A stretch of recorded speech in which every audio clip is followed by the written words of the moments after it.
Hey guys, this video is about notes on installation of VVKB diesel heater. Number 1. The impeller. Please spin off the air intake cover and then spin the impeller with your finger to see whether it's got stuck or has frictions with the outer case. Sometimes the unsatisfying transport may cause displacement, and if the impeller is stuck, the heater will show arrow E12 once booted. Number 2. The distance. Please make sure there is no blockage before the heater. Leave at least 15 cm distance before the hot air outlet. Otherwise, arrow E03 will show up. Number 3.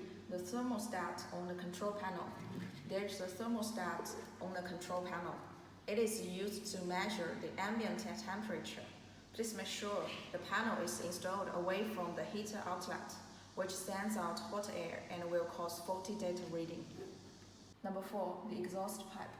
Please make sure the exhaust pipe heads backward, same direction as car trail, because you don't want the exhaust goes back into the heater while you are driving. Number 5. The plugs. Please gently connect the plugs.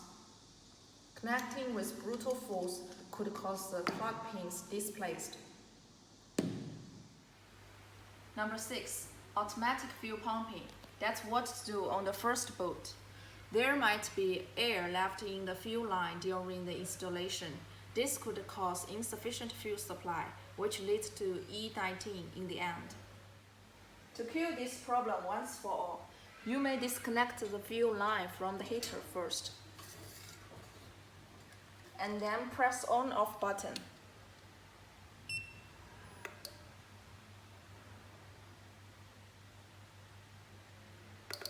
And release until you hear the fuel pump works. The heater won't work at this time. When you see the fuel comes out from the line and ensure no air, you may press on/off button again to turn off the fuel pump. Now reconnect the fuel line to the heater, and you may start the heater with no worries.